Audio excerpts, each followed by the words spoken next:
questions. Senator Rounds, you are now recognized. Thank you, Mr. Chairman. First of all, thank you to all of you for your service to our country. Let me just allow you to finish the answer a little bit with regard to the senator from New York. Does the United States military ever target a civilian center? Well, thank you, Senator. Unlike our adversaries, unlike radical Islamists, unlike those that target civilians or use civilians as shields, the United States military never targets civilians and puts constructs in place to ensure that the maximum extent possible, we do not harm or hit civilians. Is war a difficult place with a lot of complexities? Absolutely right. But no country does more and no department does more than our department. Do you still have all of the resources necessary to assure that every opportunity to eliminate that as a threat in terms of that happening? Do we still have the resources available in the department to make sure that we do the best we can never to hit a civilian target? Every resource necessary at every echelon is available, legal, intel, and otherwise, to ensure that we minimize at every extent possible civilian casualties. And the suggestion was made that somehow AI might be used without a human in the loop, which is a classic Anthropic talking point, which is half of what we talked about previously. There is a human in the loop on decisions that are made, and the suggestion otherwise is to suggest that somehow AI is running targeting. Thank you.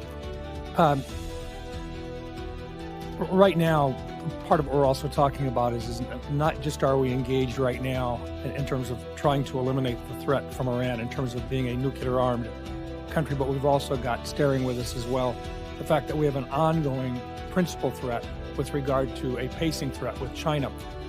The dual-capable B-21 Raider will be a critical part of both our conventional and our nuclear deterrence against China and Russia.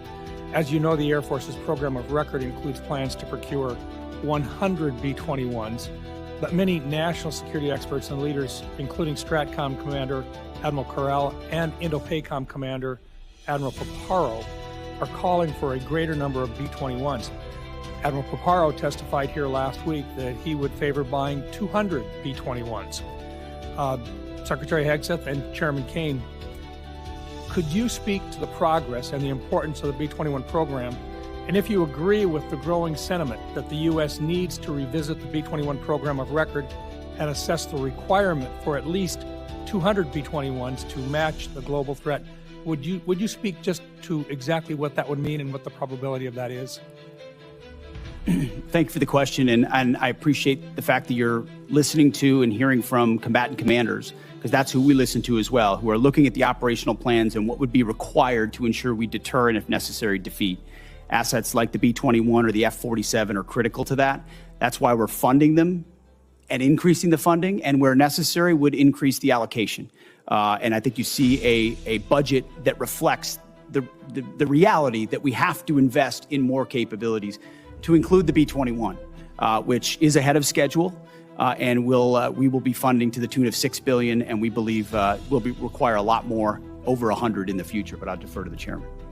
Hey, sir. Thank you for the question. Working through the JROC and the vice chiefs, I'll absolutely stack hands around assessing the requirement, and we're glad to see B-21 on the flight path, no pun intended, that it's on through operational testing. On the specific numbers, the one sort of big picture strategic thing I want to say is we want to make sure, as we think through what does air power of the future look like based on the evolving threat, that we're staying well in front of it. And so that's the only thing we'll look at in the assessment. But I'm on board with assessing the numbers.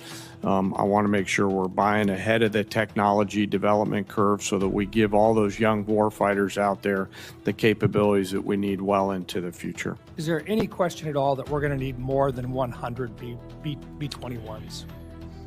I want to go back. Here's how I'll look at it, Senator. I want to go back and look at the O plans right now that we have to make sure that we allocate those numbers. So I don't believe so, but I do want to take the due diligence time, if you'll allow me to look at that, Senator. Good. I appreciate the opportunity to visit with you and to clarify yes, sir. Absolutely. What that number should look like in the near future. Yes, sir. Thank you. Thank you very much, Senator.